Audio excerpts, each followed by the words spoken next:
Paul George has until Saturday to decide whether he will opt in or out of his contract with the Clippers. If he opts out, he'll become a free agent for the first time since 2018. So, Perk, what big three is best for PG? Is it the Clippers, the Warriors, or the Sixers? I got to go with the one that's proven to make guys like Paul George become champions, right? And that's the Golden State Warriors. Ask Kevin Durant, ask Andrew Wiggins, ask Harrison Barnes, right? If PG is serious about trying to compete and win a championship and play the right way, that's the Golden State Warriors. And I understand, when it comes down to it about can he play in that system, can he move without the ball? Yes, he can. And I feel like he will adapt. I feel like having Draymond Green there to mentor him will bring out the best version of him defensively. Golden State Warriors, to me, is the best fit for Paul George. They need him, and he needs them. That would be an opt-in and trade scenario for the Warriors. And another deadline that we need to pay attention to is Chris Paul's guaranteed date deadline, which is tomorrow. Because if the Warriors have until tomorrow to either guarantee that contract for $30 million or waive him, unless they all agree to extend it. And so when you talk about Paul George with the Warriors, the question would be like, how? What does that trade look like? What is Golden State sending to the Clippers that is appealing to them? Or does Paul George just leverage his way there? I think Chris Paul's contract might have to be involved in that one way or the other. That is a sort of off-the-map option that people are starting to buzz about a little bit. We'll see. It really, it's been Philly and Clippers for quite a while, and I'm just fascinated to see what he does because he holds a lot of the cards in this offseason, and I'm fascinated to see what are the plan Bs for whatever team, if it's down to those two teams in the end, that doesn't get him. Who is Philly spending that cap space on? And where do the Clippers pivot if he leaves? Because it's not like they just suddenly have $50 million in cap space they can use. This is a monumental decision and a monumental moment for Paul George, for the Clippers, and maybe for the Sixers too. I love your point about seeing him in the Golden State system. It sounds like maybe that's a little bit unlikely depending on what happens with Chris Paul. So let me focus on the Philly one then, because I think either of those are good options. If I'm Paul George and I'm looking at this situation, one thing about the Clippers, if you stay there, based on the way the season just ended, with Kawhi again being unavailable to play, right? And now it's, here you go, Paul, bail us out in a loaded West. More obstacles, more potholes to try to navigate. Not certain of what you're going to get out of Kawhi Leonard going forward. And will he be there at the most important time of the year? Now, look, don't get me wrong. Joel Embiid's had some of those issues, too.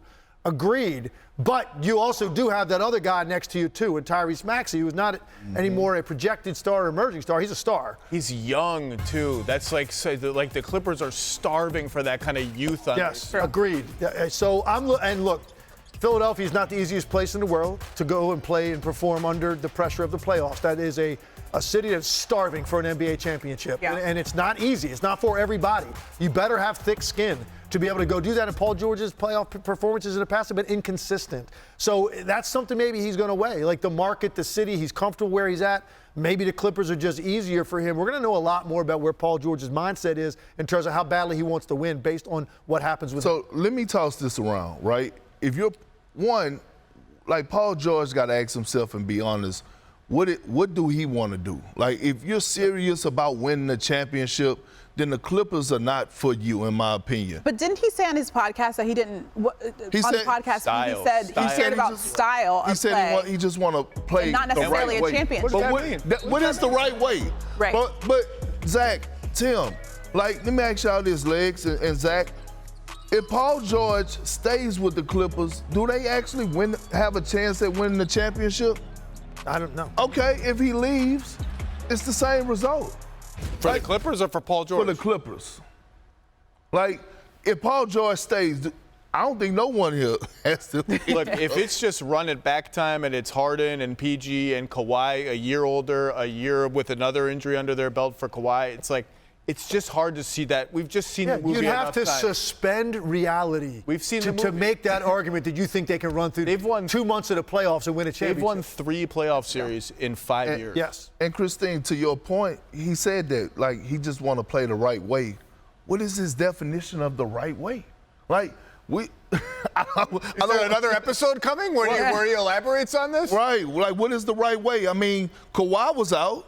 you had your opportunity, you and James. The ball was in you guys' hands. To your point, and I said this earlier today, as I said, because I know these people so well because I've lived in there so long. The Philadelphia sports fans, here's what they want. They want two things out of you. That's all, just two things. They want you as a player to suffer as much when they lose as the fans do. They want you to feel it and hurt and not sleep at night. And the second thing, they just don't want you to be afraid. Play. They can live with you having a rough shooting night in a big moment. They can do that. But they can't have you look like you're affected by the pressure of the moment. So if you can play through that and you take it home with you and you embrace the city, man, there are guys that they'll build statues around in that city that never won anything, but they exhibited those two qualities. And that's what the Philadelphia fan relates to. So that's something Paul George should consider. And if he comes in there with that mentality, and that's the pitch he gives the day he shows up for his press conference, guess what, man? They're going to wrap their arms around him because they want that talent and they want to win a title. It's been 40-plus years. Do you think they can win a championship in Philly with PG? I mean, it gives them a chance. I mean, at that point, it would be the Celtics, Knicks, and Philly, right? And then everybody else, let alone you going in the stacked Western Conference where it's like 10 to 12 teams that got a legit chance that you got to face. I mean, you know, it's just, what do he want? Do he just want to continue to find a destination where he plays the right way, or do he want to get uncomfortable and go and actually go compete and play for a championship? Play the right way. I'm on